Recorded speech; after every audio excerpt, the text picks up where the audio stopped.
उत्सवावेळी आपल्याला 19 नोव्हेंबर 2024 आठवत असेल, ज्यावेळी आमचे राष्ट्रीय महामंत्री आदरणीय विनोद तावडे साहेब त्या कार्यकर्त्यांबरोबर बैठक घेण्यासाठी आले होते. त्यावेळी देखील हे जाहीर करण्यात आलं होतं की 25 कोटी रुपये घेऊन आले, 25 कोटी रुपये वाटते. शेवटी असं इलेक्शनचा वेळ असतो त्यावेळी या वेळेला बूथ वगैरे लागणारे असतात. म्हणजे तिकडे आज आपले प्रभाग आहे तर जवळ 4 उमेदवार आहेत, ते साधारण 20-25 बूथ लावायला लागतात. त्या बूथ वरती बसणारे कार्यकर्ते असतात, त्यांना त्याच्यासाठी लागणारा खर्च असतो आणि प्रत्येक पक्षाला करावा लागतो. त्यामुळे हा जो खर्चाचा जो विषय आहे तो कार्यकर्त्यांनी वाटण्यासाठी मी पण घेऊन जाईल आणि ऑफिशियल इलेक्शन कमिशनर कडे आपल्याला हिशोब भेटेल.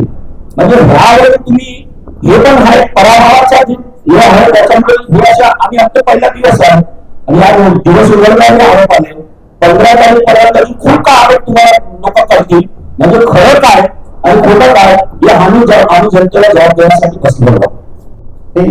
बहुजन विकास आघाड़ी गई कत सालों से, अनेक सालों से यही एक फंडा उनका यूज कर रहे हैं, लेकिन अभी घिसा पिटा फंडा है, उनको बदलना चाहिए, कोई नया फंडा ढूंढना चाहिए, ऐसे हम लोगों का सजेशन। क्या राजू पाटिल आपके साथ में है कि सही बोल? नहीं, जब तक जहां तक मेरी जानकारी है गत 10 साल से सम्मानीय राजीव जी पाटिल राजनीति से दूर है और उनका सामाजिक कार्य शुरू है अलग अलग माध्यम से। तो आज के दिन में हम उनको एक सामाजिक कार्यकर्ता मानते हैं और एक सामाजिक कार्यकर्ता अपने पसंदीदा उम्मीदवार के वहां जो किसी भी पार्टी का हो वहां जा सकते हैं।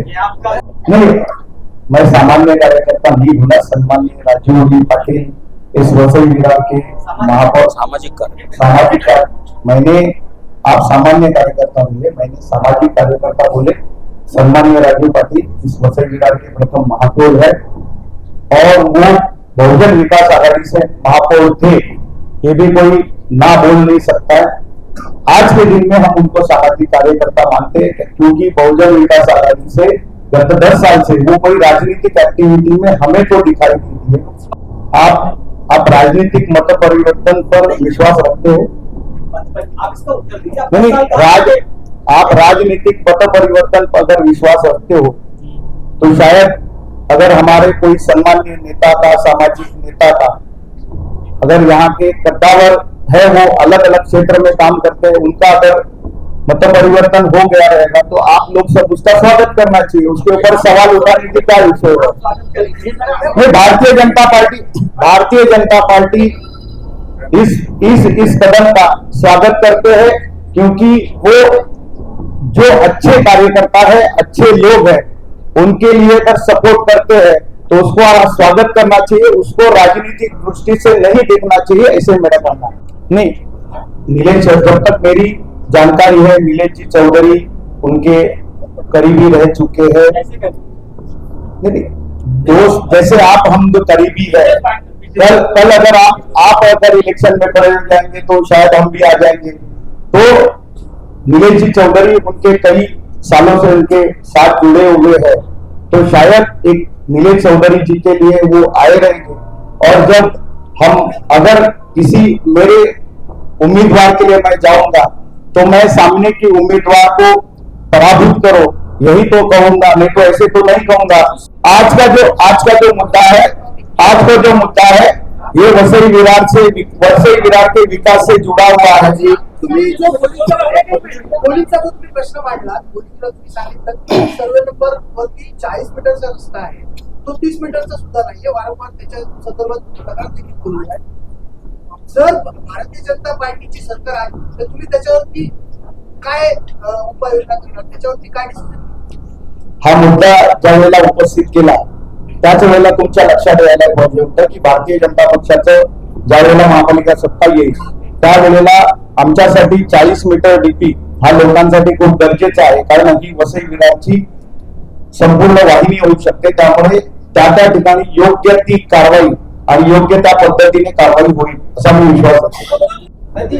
भारतीय जनता पार्टी बसई विरार महानगर पालिका पे हरित पट्टा के लिए कौन सा मुद्दा बनाया है इस चुनाव में, महानगर पालिका के चुनाव में उसको डायरेक्ट हमारे सम्माननीय मुख्यमंत्री देवेंद्र फडणवीस जी के भाषण में आप अगर उनका पूरा भाषण देखोगे लाइव तो उसमें उन्होंने स्पष्ट रूप से बोला है कि वसई विरार का जो हरित पट्टा है ये हमारे वसई के ऑक्सीजन देने वाले लंग्स है, ऑक्सीजन देने वाले हैं, तो इसको सुरक्षित रखना ये भारतीय जनता पार्टी और शिवसेना महायुति का कर्तव्य है.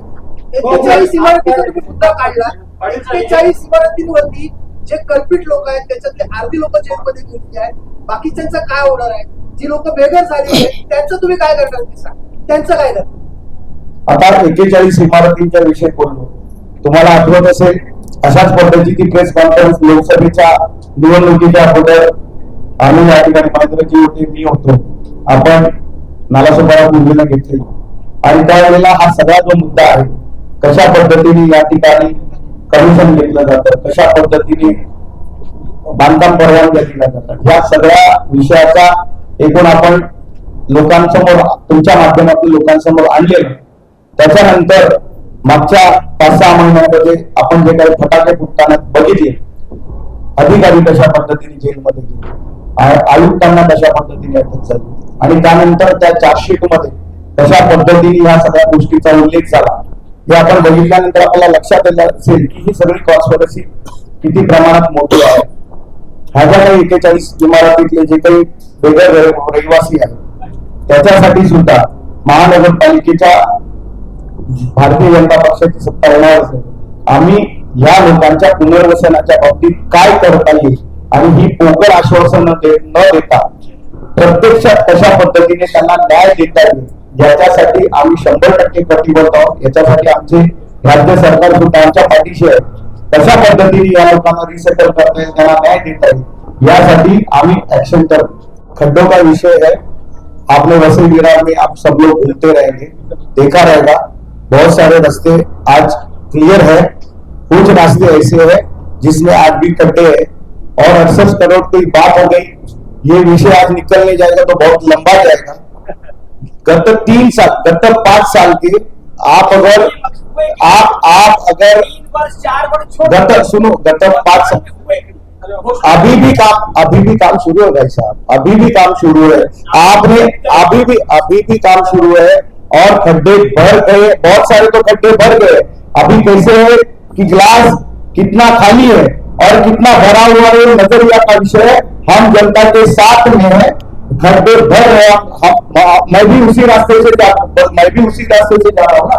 मैंने दीक्षित जी आपको नहीं वो 68 करोड़, एक बात समझ लो 68 करोड़ रुपया यहाँ के करदाता के, और वहां पे क्लियर कट हमारे दोनों आमदार ने बोला हुआ है कि अगर ठेकेदार को अगर समय पे अगर वो काम नहीं करता है तो उसको ब्लैक लिस्ट करना चाहिए. तो 68 करोड़ अगर उसने जो टाइम पे अगर उसके टेंडर के हिसाब से काम नहीं किया वर्क ऑर्डर के हिसाब से तो उसको ब्लैक लिस्ट करके पैसा जनता का बचाने का काम हम करेंगे.